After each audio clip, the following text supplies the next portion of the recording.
Assalamualaikum warahmatullahi wabarakatuh. Perkenalkan, nama saya Fatimah Zahra. Saya dari Prodi Akuntansi dengan NIM 432211270 Universitas Mercubuana.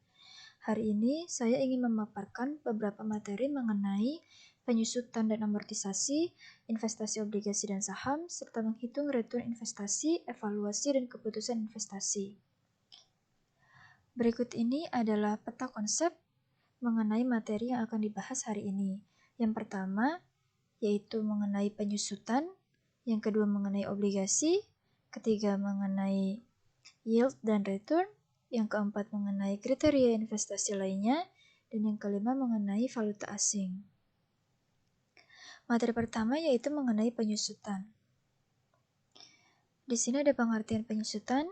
Penyusutan adalah pengalokasian harga perolehan aset tetap menjadi beban ke dalam periode akuntansi yang menikmati manfaat dari aset tetap tersebut. Ada beberapa faktor yang mempengaruhi penyusutan, yaitu harga perolehan, yaitu keseluruhan uang yang dikeluarkan untuk memperoleh suatu aset tetap sampai siap digunakan kembali. Kemudian ada yang dinamakan nilai sisa, yaitu taksiran harga jual aset tetap pada masa manfaatnya, dan taksiran umur ekonomis, yaitu taksiran masa manfaat dari aset tetap. Besarnya penyusutan itu dapat diperoleh menggunakan beberapa metode. Yang pertama ada metode garis lurus, ada metode saldo menurun, ada metode saldo menurun ganda, yang keempat ada metode jumlah angka tahun, yang kelima ada metode bunga efektif, dan yang keenam ada metode unit produksi. Kemudian di sini ada contoh soal metode jumlah angka tahun. Di sini diambil contoh, pada awal tahun 2012, PT Doremi membeli 2 buah truk dengan truk seharga perolehan sebesar 400 juta rupiah per unit secara tunai. Kendaraan tersebut direncanakan akan digunakan oleh perusahaan selama 5 tahun. Pada akhir tahun kelima, mobil itu diperkirakan akan dijual seharga 100 juta rupiah. Berdasarkan data dan keterangan tersebut, hitunglah biaya penyusutan kendaraan selama umur ekonomisnya dengan metode jumlah angka tahun.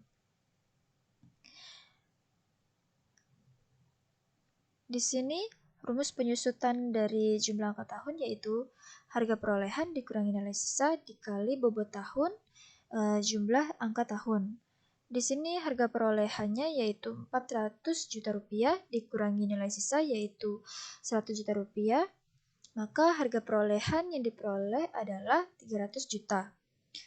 Nah, untuk jumlah angka tahun, umur aset dihitung selama 5 tahun berturut-turut sehingga dia dapatkan hasil sebesar 15. Di sini terdapat tabel perhitungan dari metode jumlah angka tahun. Di tahun pertama, sisa usia dari aktiva tetap yang dibeli yaitu sebesar 5. Maka perhitungannya adalah nilai usia dikali jumlah angka tahun umur aset yaitu 15 dikali nilai perolehan sebesar 300 juta. Maka jumlah depresiasi adalah sebesar 100 juta. Untuk tahun-tahun berikutnya pun menggunakan rumus yang sama. Kemudian di sini ada materi mengenai obligasi. Pengertian obligasi merupakan surat janji tertulis untuk membayar bunga secara periodik dan sejumlah nilai nominal pada tanggal jatuh tempo. Pembayaran obligasi bisa dilakukan secara sekaligus pada hari jatuh tempo atau shrinking fund system atau diangsur setiap tahunnya amortization system. Obligasi dikeluarkan oleh penerbit obligasi sebagai tanda bukti utang. Penerbit obligasi akan memberikan balas jasa kepada pemegang obligasi berupa bunga sesuai yang ditentukan saat penerbitan. Di sini ada contoh soal obligasi tidak berbunga. Di sini, sebuah obligasi tidak berbunga bernilai nominal 100 juta rupiah jatuh tempo dalam kurun waktu 2 tahun. Maka berapa harga wajar obligasi jika investor mengharapkan yield sebesar C4 sama dengan 12%. Di sini maka diketahui nilai nominal obligasi adalah sebesar 100 juta. Dan I sebesar 12% dibagi 4, yaitu 3%, maka 0,03. Dan dalam kurun waktu sebesar selama 2 tahun. 2 tahun dikali 3, maka sama dengan 6 tahun. Maka rumus yang dapat digunakan adalah P sama dengan F dibagi 1 plus I kuadrat 6 sama dengan 100 juta dibagi 1 ditambah 0,03 pangkat 6 sama dengan hasilnya adalah 83.748.425,40 rupiah. Kemudian yang ketiga, di sini ada materi mengenai yield and return. Di sini ada pengertian yield and return. Imbal hasil atau yield rate adalah tingkat bunga efektif di mana nilai sekarang dari pengeluaran sama dengan nilai sekarang dari keuntungannya. Sedangkan pengembalian atau return merupakan suatu ukuran terhadap hasil suatu investasi. Ada beberapa jenis yield, yaitu ada dividend yield, current yield, yield to maturity, yield to call, dan yield worst. Dan yang dibahas di sini adalah contoh yield of maturity. Contoh di sini adalah Putra ingin membeli saham PT Ceres dan menukarkannya dalam waktu 5 tahun mendatang.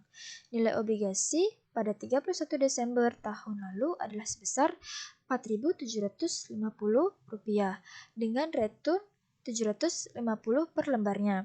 Akan tetapi, saat ini nilai obligasinya mencapai 7.300 per lembar saham. Maka tingkat yield of maturity saham tersebut saat Anda menukarkannya 5 tahun mendatang adalah, maka rumus yang dapat digunakan adalah yield to of maturity sama dengan Rp750.000 yaitu return ditambah 7.300 yaitu nilai obligasi sekarang dikurangi dengan nilai obligasi tahun lalu sebesar 4.750 dibagi 5 tahun, kemudian dibagi 4.750 nilai obligasi tahun lalu ditambah nilai obligasi sekarang sebesar 7.300 dibagi 2 dikali 100%. Maka nilai yang didapat adalah 660 perak dibagi 6.025 dikali 100%, yaitu 10,95%. Maka dari perhitungan di atas dapat diketahui bahwa tingkat yield of maturity PT Ceres di 5 tahun ke depan adalah sebesar 10,95%. Maka Putra dapat membandingkan ini dengan tingkat yield of maturity perusahaan-perusahaan lain dengan tenor obligasi yang sama. Kemudian, di sini ada materi mengenai kriteria investasi lainnya. Apa sih pengertian kriteria investasi lain itu? Istilah investasi sendiri berasal dari kata investir, yang berarti memakai atau menggunakan.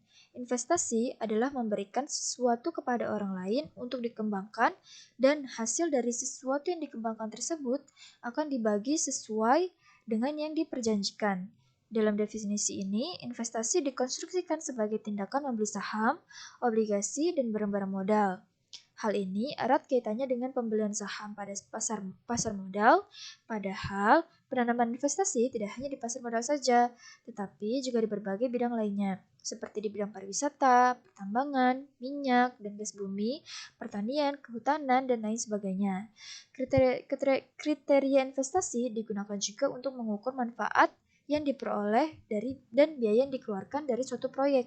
Untuk mengetahui kriteria tersebut, maka digunakan yang namanya analisis finansial.